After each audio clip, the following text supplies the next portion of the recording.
they don't want to pay you, and you can't kick them off. High school kids are rowdy, you know. Oh. Anyway, I just quit that job, and it just so happened that Safeway started hiring temps again, temporary guys, you know, to relieve vacations. And so I went down again, and they hired me. And I worked that first summer, all summer long, relieving vacations. And they laid me off in, I think it was late December, almost January. And then they hired me back in May as a permanent. And so I stayed with Safeway almost 19 years driving. And then I went to work for the Plant Reclamation, which is a demolition company that I finally retired from. Yeah. And I really liked that company because it was all demolition work, which is exciting anyway, you know, to see something destroyed. And then I got to operate all the equipment. You know. And I was the supervisor there too, you know. So, but the good thing about it is one of the owners was a member of my lodge, my Masonic lodge. Mm-hmm. And when Safeway went on strike that year in 1978, I was part of it. I had to be because, you know, you have to honor each of the unions, you know, when you have to honor your picket lines. So this guy named Virgil Johnson, he said, why don't you come drive for me for a couple of weeks while the Safeway's on strike? And I said, hey, that's a hell of an idea, you know.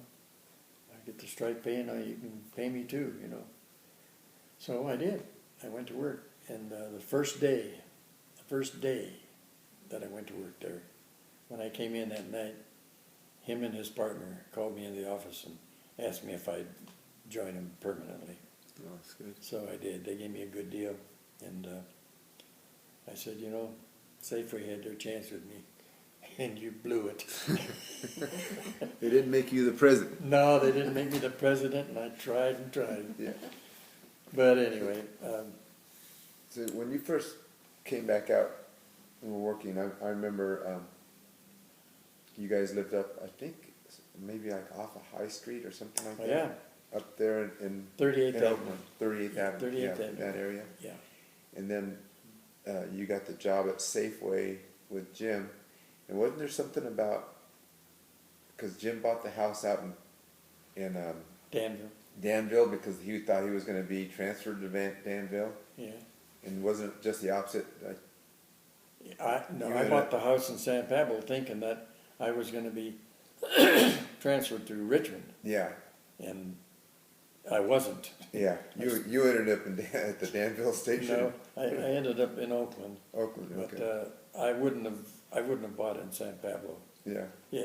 Hadn't it been for the reason that I was supposed to go to Richmond as my transfer. Yeah. Because I've been in San Pablo in that same house for 52 years, but it's never been my dream house. You know what I'm saying? The area just, to me, was not what I really wanted. If I could have afforded it, and I know now that I could have, when we bought that house in San Pablo, we only paid $16,700 for it. Yeah. But a house in El Sobrante, which is kind of a nice name. big upper class compared to San Pablo, I could have bought a house there for $20,000. Yeah. But I said, how in the hell am I going to ever afford $20,000? Yeah, you know, really. In those, well, hell, I was only making $3.50 an hour at the time. Yeah. You know, and you say, Jesus, 20 grand. Yeah. It's incomprehensible, you know. But anyway, I every time I drive by that house, I think, I could have owned you. You know? It's probably worth $1 million now, you know. God. Well, let's see, where... So you ended up there on Bush Street. Yeah, Bush Avenue. Bush Avenue in San Pablo. Yeah. Actually, it's really a nice house. Yeah. It really is. It's a solid house, and I've kept it up really good, you know. And I have two beautiful neighbors. Yeah. But the rest of the, if you'll pardon me saying it, it's all Mexican, and they don't speak English. Yeah. You know, and they don't want to speak English. that's very discouraging to me. you know. Yeah, I plan to move. they are in America. Yeah, right.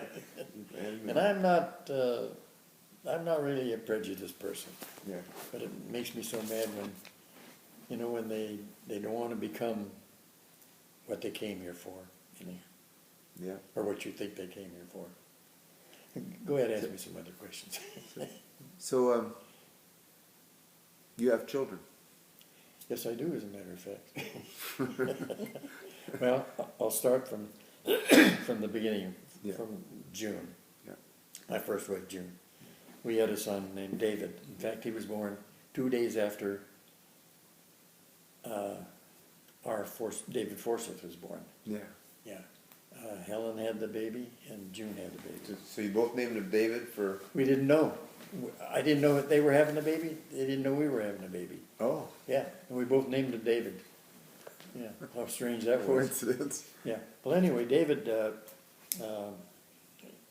because of the fact that June and I became estranged, I didn't see him until he was 12 years old. Yeah. And that's the first and last time I saw him after we separated. So I never really got to know David, and he never got to know me. Yeah. And I've never pursued trying to connect with him or nothing, because I figure he's got his family. He never knew me. Yeah. I don't want to cause any kind of disruption in his family. So I let that alone. And then Bobby, my second wife, and I had a son named Scott. And I still talk with Scott every week. Yeah. He's in Los Angeles. He's a commercial artist.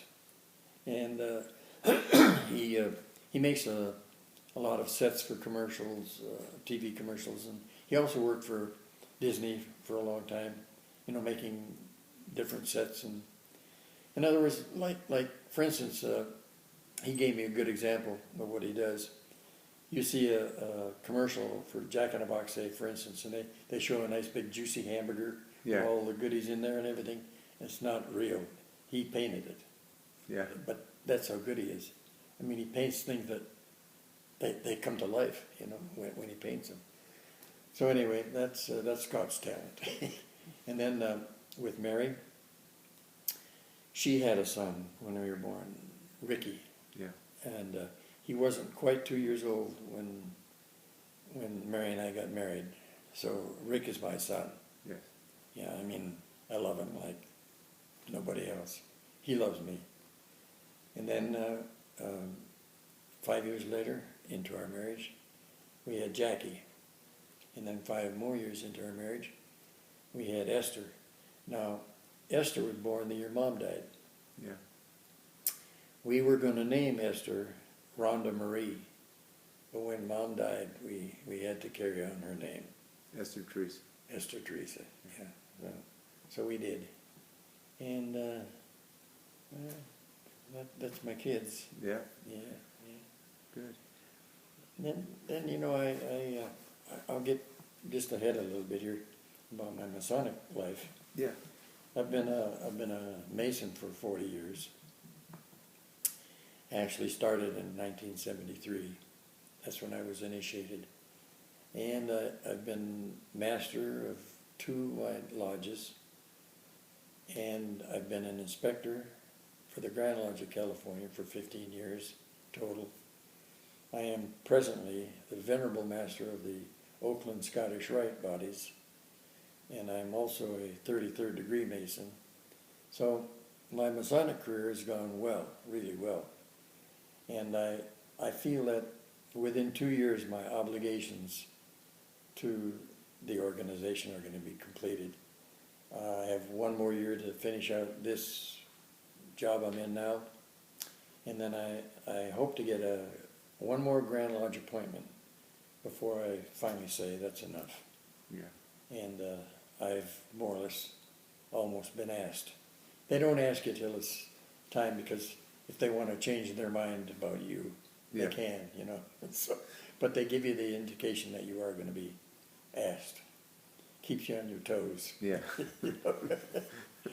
But it's It's been an important part of my life, really. Yeah. Yeah, I've met so many people, Rod, you can't imagine it, the amount of people that I know, you know. Figure that the average lodge that I belong to probably has 1,000 members in it, you know. Yeah. And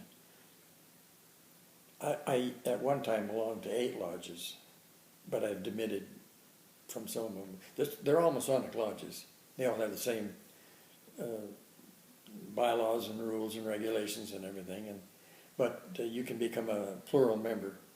Oh, yeah. You know, so that you can support that lodge's financial end of it, you know. And we do take care of our own Masonically. In other words, say for instance, you and Evelyn were members of the craft, and you got to the point in your life where you needed to live where someone could watch over you. You could go to the Masonic homes, and believe me, they are lush. They're beautiful. Everybody has their own apartment, you know. I think we went to the one up in the hills, the San Jose Hills. Oh, you're talking about Union City. Union City. That's the one I'm talking about. When we were teenagers, Yeah. we drove up to the door, walked in. Did you? Yeah, yeah. Why not? It was a big Oh, yeah. mansion on the hill. Yeah. I don't know if you remember Curious that. about it. I was curious about it. We went up there and looked in, and it was a mansion in that place. Yeah. And there was people there. Yeah. Should we stop that for a David. minute? Can we pause it? Do you mind if I? I'm gonna pause it. Okay. Pause it.